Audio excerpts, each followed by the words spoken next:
The crack of a gunshot echoed across the dusty plains of Montana Territory, 1878, as Charlotte Foster raced through the tall grass, her heart pounding against her ribs like a wild Mustang.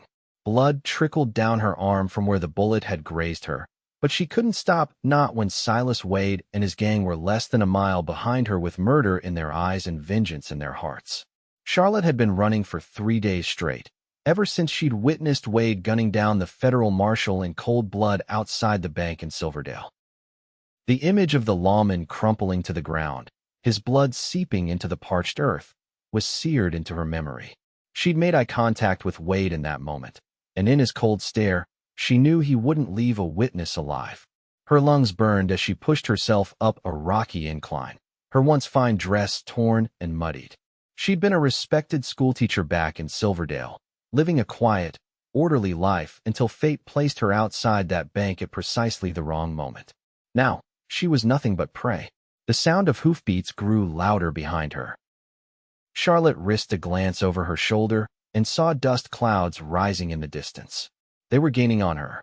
Panic clawed at her throat as she scrambled toward a grove of cottonwoods in the distance, hoping to find anywhere to hide. As she reached the trees, her foot caught on an exposed root, sending her tumbling down a short embankment. Pain shot through her ankle as she landed hard, and she bit back a cry. Tears of frustration and terror stung her eyes as she tried to stand, only to collapse again. "I cannot die here," she whispered fiercely to herself, dragging her body toward a hollow beneath a fallen tree. "I will not die here." The hoofbeats were almost upon her now. Charlotte pressed herself into the shadows of her hiding place, holding her breath, praying they would pass her by. But fortune had abandoned her days ago. Through the tangle of branches, she saw 3 riders pull their horses to a stop at the top of the embankment. "She came this way," called one of the men, a thin, rat-faced outlaw with a scar cutting across his cheek. "I saw her dress catch the light." "Find her," ordered a deep voice that Charlotte recognized as belonging to Silas Wade himself. "She's the only one who can put a noose around our necks." The men dismounted, their boots hitting the ground with dull thuds that seemed to match the terrified beating of Charlotte's heart. They spread out, methodically searching the grove. Charlotte pressed deeper into her hiding place, feeling the rough bark scrape against her back. A shadow fell across her hiding spot. Charlotte looked up to see the scarred man standing above her, a cruel smile twisting his face as he reached down to grab her. "Well, well," he sneered, "look what I found." Charlotte fought with all her might as he dragged her out, kicking and scratching like a wildcat. But he was stronger, and soon had her pinned against a tree, his putrid breath hot on her face. "Wade," he called. "Got your witness right here." The leader of the gang strode toward them, his spurs jingling with each step. He was a tall man with cold, dead eyes that reminded Charlotte of a rattlesnake's. "Miss Foster," Wade said, tipping his hat in mock politeness. "You've led us on quite a chase. Shame it has to end this way." Charlotte saw him reach for his gun, and in that moment, she knew her life was measured in seconds. She closed her eyes, an image of her childhood home in Missouri flickering behind her eyelids, her last memory before death. But the gunshot she expected never came. Instead, there was a different shot, followed by a strangled cry. Her eyes flew open just in time to see the scarred man who held her collapse to the ground, a bullet hole in his chest. 2 more shots rang out in quick succession, and another of Wade's men fell. Wade himself dove for cover, drawing his pistol and firing blindly toward the source of the shots. "Who's there?" he bellowed. "Show yourself." As if in answer, a tall figure emerged from behind a large boulder at the edge of the grove. He was backlit by the setting sun, his face obscured by the shadow of his wide-brimmed hat. But Charlotte could make out the outline of a rifle in his hands and the distinctive silhouette of a cowboy. "I reckon you boys are a long way from where you ought to be," the stranger called, his voice steady and deep. "And threatening a lady ain't exactly gentlemanly behavior." Wade cursed and fired again, but the cowboy was quicker. His rifle barked once more, and Wade screamed as a bullet tore through his shooting arm. His gun clattered to the ground. "Next one goes between your eyes," the cowboy warned. "Now, you and your remaining friend there can ride out of here and maybe live to see tomorrow, or you can join these other poor fools in hell. Your choice." For a moment, Charlotte thought Wade might choose to fight, but self-preservation won out. Clutching his bleeding arm, he backed toward his horse. "This ain't over," he spat. "It is for today," the cowboy replied evenly. Wade and his remaining man mounted their horses and galloped away, leaving their dead behind. Only when the sound of hoofbeats had faded into the distance did the cowboy lower his rifle and approach Charlotte. As he came closer, she could finally see his face. He was younger than she'd expected, perhaps 30, with a strong jaw shadowed by several days' worth of beard. His eyes were a startling blue, like the sky after a summer rain, and they regarded her with concern. "You're hurt," he said, noticing the blood on her arm and the way she favored her right ankle. Charlotte tried to stand straighter, to appear stronger than she felt, but the past 3 days of terror and exhaustion suddenly caught up with her. Her legs buckled, and she would have fallen if the cowboy hadn't moved swiftly to catch her. "I'm tired of running," she cried, tears finally breaking free and coursing down her dirt-streaked face.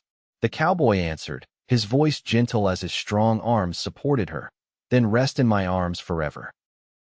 For a moment, they stood there, Charlotte clinging to this stranger who had saved her life, who offered comfort when she had none. Then, realizing what he'd said, what she'd allowed, she pulled back slightly, embarrassment coloring her cheeks. I don't even know your name," she said.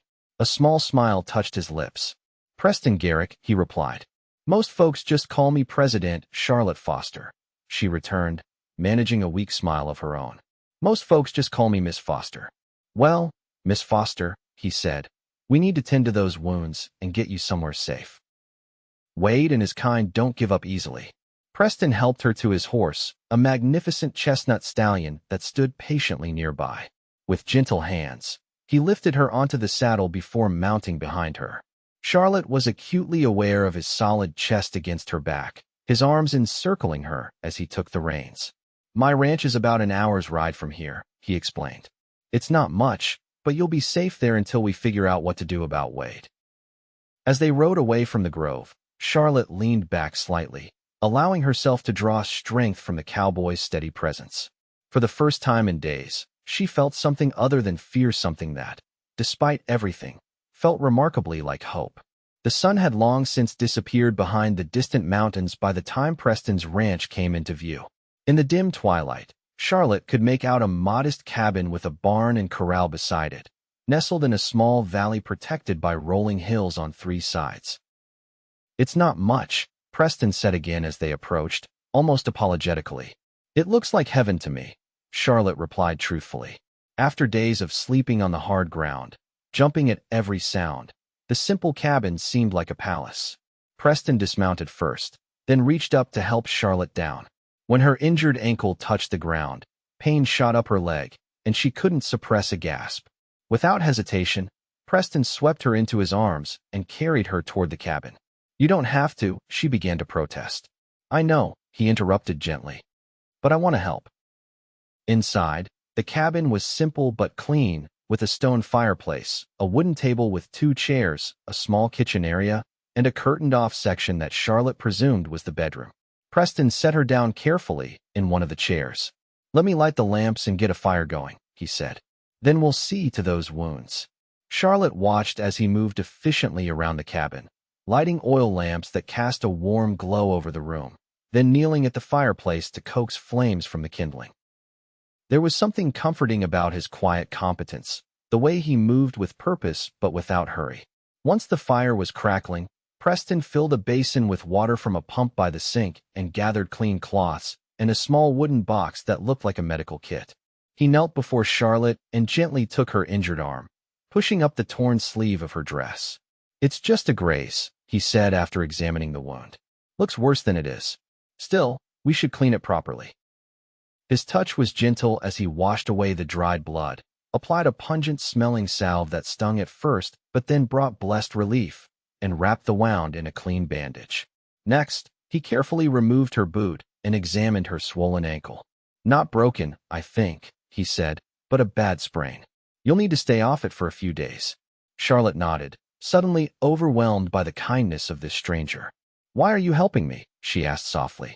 Preston looked up, those blue eyes meeting hers. "My pa taught me that a man doesn't turn his back on someone in need, especially not a lady. He paused, a shadow crossing his face. And I've had my own run-ins with Wade's gang. They murdered my brother 2 years ago. I'm so sorry, Charlotte whispered. He nodded, his jaw tight. Thomas was a deputy marshal in Silverdale. He was getting too close to proving Wade's connection to a series of bank robberies. His hand stilled on her ankle. Was it the marshal they killed? Is that why they're after you? Yes, Charlotte confirmed. I was leaving the general store when I saw Wade shoot him down in cold blood. Our eyes met, and he's been hunting me ever since. Preston's expression hardened. Wade's been terrorizing this territory for too long. The law can't seem to catch him, and those who try end up dead. He finished wrapping her ankle and stood. You must be hungry. Let me fix you something to eat. As Preston busied himself preparing a simple meal of beans, bacon, and biscuits, Charlotte found herself studying him. There was a quiet strength about him, a steadiness that made her feel safe for the first time in days. Yet there was sadness too, etched in the lines around his eyes, in the careful way he held himself. They ate together at the small table, and Preston encouraged her to tell him more about herself, about her life as a schoolteacher in Silverdale, about the family she'd left behind in Missouri when she'd come west seeking independence and adventure. My parents wanted me to marry the son of a local banker, she explained. He was a fine man, I suppose, but I couldn't bear the thought of settling for a life that someone else had chosen for me. I wanted to make my own way. Preston nodded, understanding in his eyes. Freedom matters, he said simply. It's why I came out here too. After the war, everything back east felt too confined, too settled.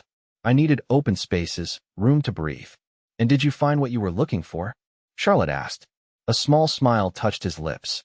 Most days I think so, though it gets lonely sometimes. After they'd eaten, Preston insisted that Charlotte take his bed while he slept on a bedroll by the fire. Too exhausted to argue, she allowed him to help her to the curtained-off section of the cabin.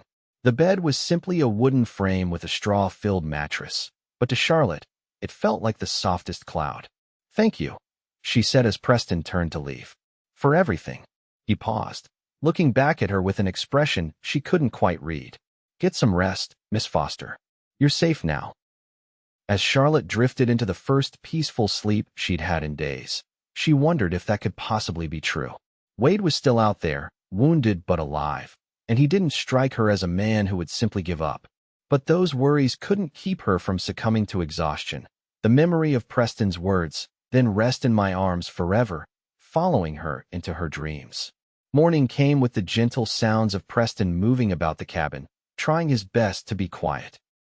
Charlotte lay still for a moment, savoring the feeling of safety, before pushing back the covers and attempting to stand. Her ankle protested, but the pain was less severe than the previous night. She limped out from behind the curtain to find Preston at the stove, cooking eggs and what smelled like coffee. He turned at the sound of her movement, concern immediately crossing his face. You shouldn't be up, he said, crossing to her side and offering his arm for support. I've imposed on your kindness enough, Charlotte replied, though she gratefully accepted his help to the table. I can't spend all day in bed. Preston served her breakfast eggs, salt pork, and strong coffee, then sat across from her with his own plate. We need to talk about what happens next, he said after they'd eaten in comfortable silence for a few minutes. Charlotte set down her coffee cup. I need to get to the territorial marshal and Helena, she said. To tell him what I saw? Wade needs to be brought to justice. Preston nodded. I agree, but Helena's a 4-day ride from here, and you're in no condition to travel yet. He hesitated. And there's the matter of Wade. He knows you're alive, and he'll be looking for you. I can't hide forever, Charlotte said, lifting her chin. And I won't let fear rule my life. A look of admiration flickered across Preston's face. You're a brave woman, Charlotte Foster. The use of her first name sent an unexpected warmth through her. Not brave, she corrected. Just stubborn, my father would say. Preston smiled, the expression transforming his serious face and making him look younger, less burdened. Stubborn is good. Stubborn keeps you alive out here. For the next 2 days, Charlotte rested and recovered her strength while Preston tended to his ranch duties.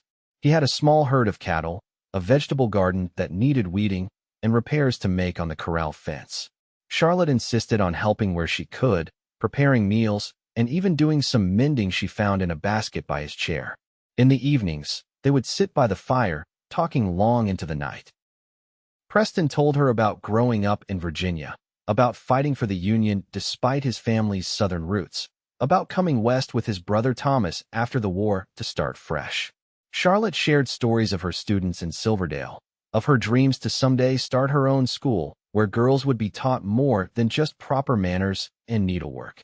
On the third night, as they sat side by side watching the flames dance in the fireplace, Preston suddenly said, "I've been thinking. I should ride into Copper Creek tomorrow, see if there's any news about Wade. And send a telegram to the marshal and Helena.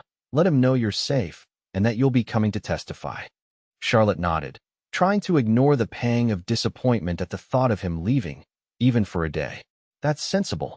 Preston hesitated, then added, "Copper Creek has a small general store. I thought maybe I could get you some supplies. Some proper clothes, perhaps." Charlotte looked down at her torn and mended dress, blushing slightly. "That would be kind of you. I'll pay you back, of course, once there's no need." Preston interrupted gently. "Consider it a gift." Their eyes met, and something passed between them, a current of understanding, of connection that went beyond words. Charlotte felt her heart quicken, and for a moment, she thought Preston might reach for her hand, might close the small distance between them on the bench.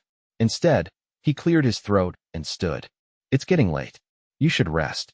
Charlotte nodded, trying to hide her confusion and the strange disappointment that washed over her. "Good night, Preston," she said softly.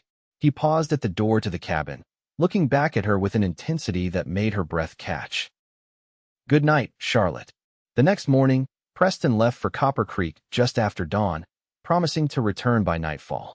Charlotte spent the day keeping herself busy sweeping the cabin, tending the garden, even attempting to bake bread using the flour and yeast she found in Preston's modest pantry. As the sun began its descent toward the western mountains, she found herself increasingly anxious, watching the trail that led to the ranch. Preston had been gone for hours, far longer than the trip to town should have taken. What if Wade had found him? What if he was hurt, or worse? By the time dusk fell, Charlotte's imagination had conjured a dozen terrible scenarios. She paced the cabin, peering out the window every few minutes, jumping at every sound. When she finally heard hoofbeats approaching, she rushed to the door, relief flooding through her. But the rider wasn't Preston. It was a stranger, a weathered man with a silver badge pinned to his vest, a lawman. "Miss Foster," he called as he dismounted. "Charlotte Foster?" Charlotte hesitated in the doorway, fear crawling back up her spine. "Yes," she answered cautiously. "Who's asking?" "Deputy Marshal Edward Riley," the man replied, touching the brim of his hat. "Preston Garrick sent me. There's trouble in town." Charlotte's heart sank. "What kind of trouble? Is Preston hurt?" "No, madam, but Wade and what's left of his gang rode into Copper Creek this morning. Preston spotted them from outside the telegraph office and came to warn me." The deputy's expression was grim. "Wade was asking about a woman matching your description, offering money for information. Did anyone talk?" Charlotte asked, her mouth suddenly dry. "Not that we know of, but it's just a matter of time. Copper Creek's a small town, and folks have long memories. Someone's bound to remember Preston bringing supplies for a woman." The deputy gestured to his horse. "Mr. Garrick asked me to bring you to a safer location while he leads Wade away from town." Charlotte's mind raced. The thought of Preston deliberately drawing Wade's attention, putting himself in danger for her sake, filled her with dread. Where is he taking them? North, toward the old mining camps. He figures he can lose them in the mountains, then circle back. Deputy Riley shifted uncomfortably. "Miss Foster, we need to go?" "Preston was very clear that you shouldn't be here when Wade figures out the connection." Charlotte made a quick decision. "Give me a moment to gather my things." Inside, she hastily packed the few belongings she had: her mended dress, a hairbrush Preston had bought her in town several days earlier, and a small knife he'd insisted she keep for protection. She was about to close the leather satchel when her eyes fell on Preston's journal, which lay open on the table where he'd been writing the night before. She knew she shouldn't read it, that it was private, but something made her glance at the page. Her own name jumped out at her from the neat handwriting. Charlotte slept peacefully tonight, her breathing soft and regular. "I sat by her bed for a time, just watching over her, wondering at how quickly she has become precious to me. I have not felt this way since before Thomas died, as if the world might still hold goodness and beauty, as if my heart might not be permanently broken. But what can I offer her?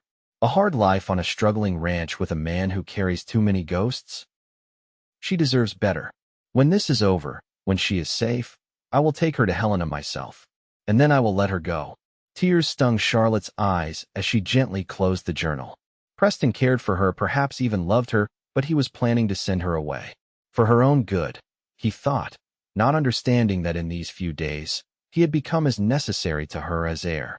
Miss Foster, the deputy called from outside. We really should be going. Charlotte wiped her eyes and picked up the satchel. But as she turned to leave, another thought struck her. Preston was riding into danger, leading Wade away to protect her. What if he didn't come back? What if she never got the chance to tell him how she felt? She couldn't let that happen. She couldn't lose another person she cared about to Silas Wade. Deputy Riley, she said as she emerged from the cabin, her voice steady with newfound determination. I've changed my mind. I'm not going with you. The lawman's eyebrows shot up. Madam, Preston was very clear. Preston doesn't get to make decisions for me, Charlotte interrupted. No one does. That's why I came west in the first place. She straightened her shoulders. I won't run anymore. And I won't let Preston face Wade alone. Riley stared at her for a long moment, then sighed. He said you were stubborn, he muttered. Look, I can't force you to come with me, but I can't leave you here alone either. Preston would have my hide. Then take me to him, Charlotte said. You know these mountains. You must have some idea where he's leading Wade. The deputy shook his head. It's too dangerous. My whole life has been dangerous since the moment I saw Wade kill that marshal, Charlotte replied. Please. I can't explain it, but I know I need to be there. Something in her expression must have convinced him, because after a long moment, Riley nodded reluctantly. There's an old trapper's cabin up in Hawks Canyon. If Preston's leading them north, he might be heading there. It's defensible, with only one approach. He sighed again. I can take you as far as the canyon entrance, but then you're on your own. I need to get back to town in case Wade doubles back. Thank you, Charlotte said, relief washing through her. That's all I ask. The ride to Hawks Canyon took nearly 2 hours, with night falling completely before they reached their destination. The canyon was a narrow passage between towering rock walls, with a small stream running down its center. Deputy Riley pointed out the path that led up to the trapper's cabin, barely visible in the moonlight. It's about a mile up, he said. Stay on the path, and be careful. There are drop-offs that would kill you if you fell. He hesitated, then reached into his saddlebag and pulled out a revolver. Take this, just in case. Charlotte accepted the weapon, the weight of it unfamiliar but oddly comforting in her hand. I've never fired a gun before, she admitted. Point and pull the trigger, Riley advised. And pray you don't have to use it. He touched his hat. Good luck, Miss Foster. I hope you know what you're doing. As the deputy rode away, Charlotte took a deep breath and began the climb up the canyon path. The night was clear, with a nearly full moon providing just enough light to see by. The path was treacherous in places, rocky and narrow, but Charlotte pressed on, driven by a need she couldn't fully explain, a need to see Preston, to make sure he was safe, to tell him what was in her heart. She had climbed for perhaps 20 minutes when she heard the distant crack of gunfire echoing off the canyon walls. Charlotte froze, her heart racing. Then she began to move faster, heedless of the danger, following the sounds of conflict. The path curved around a large boulder, and suddenly, the trapper's cabin came into view. It was a small, crude structure built against the canyon wall, with a single window and door facing outward. A flickering light showed through the window someone was inside. But what captured Charlotte's attention was the scene playing out in front of the cabin. Preston was crouched behind a fallen log, exchanging fire with 2 men who had taken positions behind rocks about 50 yards away. Even in the dim light, Charlotte recognized Silas Wade's tall figure. Come out, Garrick, Wade called. We know the schoolteacher was with you. Tell us where she is, and maybe we'll let you live. She's long gone, Wade, Preston shouted back. Halfway to Helena by now, with enough lawmen around her to hang you 10 times over. Charlotte could see that Preston was pinned down, unable to retreat to the relative safety of the cabin without exposing himself to Wade's gunfire. And from the way he favored his left side, She suspected he was already wounded. She needed to create a distraction, something that would give Preston a chance to reach the cabin. Looking around desperately, Charlotte spotted a pile of loose rocks near the edge of the path. If she could start a small avalanche. Keeping low, she moved to the rock pile and began to push, using all her strength.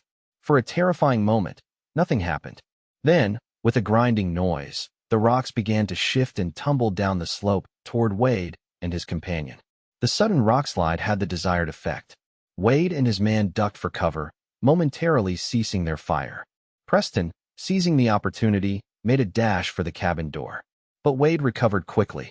Seeing Preston's move, he raised his gun and fired. Charlotte watched in horror as Preston stumbled, clearly hit, but managed to reach the cabin and slam the door behind him. Wade turned his attention to the source of the rockslide. "Who's there?" he bellowed. "Show yourself." Charlotte ducked behind a boulder, her heart pounding. She had the deputy's revolver, but Wade and his companion were between her and the cabin. How could she reach Preston? The answer came from an unexpected quarter. From inside the cabin, Preston began firing through the window, forcing Wade and his man to take cover once more. It was now or never. Drawing a deep breath, Charlotte ran from her hiding place, zigzagging across the open ground toward the cabin. Bullets kicked up dust at her feet, but Preston's covering fire kept Wade from taking proper aim. "Preston!" she screamed as she neared the cabin. "It's me. Let me in." The cabin door flew open, and Preston's shocked face appeared. "Charlotte? What the hell?" He reached out and yanked her inside just as a bullet splintered the doorframe where she had been standing. Slamming the door shut, he turned to her, his face a mixture of anger, confusion, and relief. "Are you insane?" he demanded. "What are you doing here? You were supposed to go with Riley." "I couldn't leave you to face them alone," Charlotte replied, her eyes filling with tears as she noticed the blood staining his shirt. "You're hurt." "It's nothing," Preston said dismissively, though his pallor suggested otherwise. "Just a graze." He moved back to the window, keeping watch on Wade's position. "Charlotte, you shouldn't be here. This is exactly what I was trying to prevent." "I know," she said quietly. "I read your journal." Preston froze, then slowly turned to face her. In the dim light of the single oil lamp, his expression was unreadable. "My journal," he repeated. "Just a page," Charlotte admitted. "Where you wrote about me. About letting me go." Preston's jaw tightened. "It would have been for the best." "Best for whom?" Charlotte challenged. "Not for me. And I don't think for you either." She stepped closer to him, reaching up to touch his face. "Preston, I'm tired of running from Wade, from my feelings, from the possibility of happiness. These past few days with you, I've never felt more alive, more myself." For a long moment, Preston stared at her, conflict evident in his eyes. Then, with a groan that seemed torn from his very soul, he pulled her to him, his mouth finding hers in a kiss that was both gentle and desperate. When they finally broke apart, Preston rested his forehead against hers. "I've wanted to do that since the moment I first saw you," he confessed. "Why didn't you?" Charlotte asked, her hands still cradling his face. "Because I was afraid," he admitted. "Afraid of caring too much, of losing you the way I lost Thomas. And because I thought you deserved better than a broken-down cowboy with nothing but a small ranch and too many regrets." "What I deserve," Charlotte said firmly, "is the chance to choose my own happiness. And I choose you, Preston Garrick. If you'll have me." The tender moment was shattered by Wade's voice from outside. "We know you're in there, schoolteacher. Come out now, or we burn the cabin with you in it." Preston's expression hardened as he moved back to the window. "He's bluffing.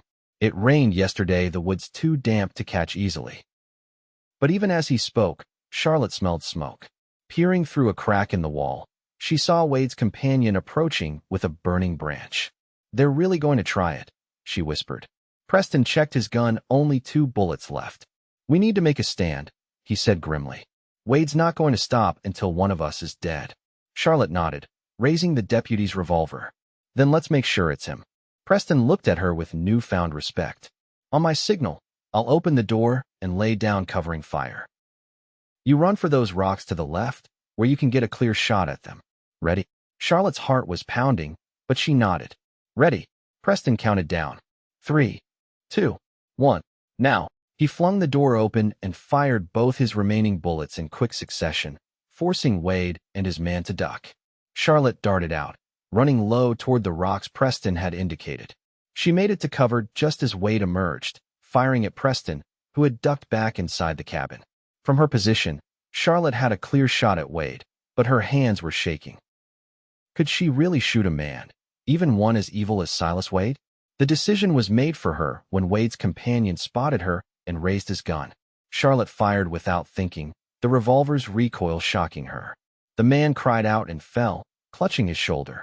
Wade spun toward her, his face contorted with rage. He fired, the bullet ricocheting off the rock inches from Charlotte's head. Before he could fire again, Preston emerged from the cabin, tackling Wade to the ground.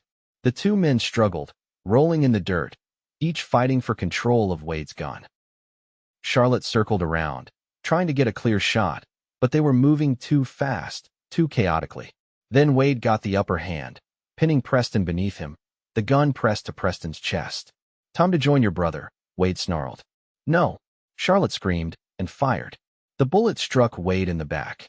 He arched, a look of surprise crossing his face, before collapsing on top of Preston. For a terrible moment, everything was still. Then Preston pushed Wade's lifeless body aside and sat up, breathing hard, his face streaked with blood and dirt. Charlotte ran to him, dropping to her knees beside him. "Are you all right?" "Did he?" "I'm fine," Preston assured her, pulling her into his arms. "Thanks to you." They clung to each other as the echo of the gunshots faded from the canyon, leaving only the sound of their breathing and the distant murmur of the stream. "It's over," Preston whispered against her hair. "It's finally over." Deputy Riley arrived with reinforcements at dawn, having heard the gunfire echoing through the canyon. By then, Charlotte had bandaged Preston's wounds, the bullet graze on his side and various cuts from his struggle with Wade, and they had tied up Wade's surviving companion. As the bodies were loaded onto horses for the journey back to town, Riley approached Preston and Charlotte, who sat side by side on a log outside the cabin. "You two make quite a team," he observed. "The territorial marshal will want statements from both of you, but with Wade dead and his man willing to testify to save his own neck, I'd say this territory just got a lot safer." Preston nodded, his hand finding Charlotte's. "We'll ride to Helena tomorrow," he said, "after we've had a chance to rest." As Riley and his men departed, taking the prisoner with them, Charlotte turned to Preston. "Did you mean what you said? About us being a team?" Preston's blue eyes were serious as they met hers. "I meant every word. Charlotte, when I thought Wade might kill you." He shook his head, unable to complete the thought. "I know we haven't known each other long, but I can't imagine my life without you in it." "Then don't," Charlotte said simply. "I meant what I said last night. I choose you."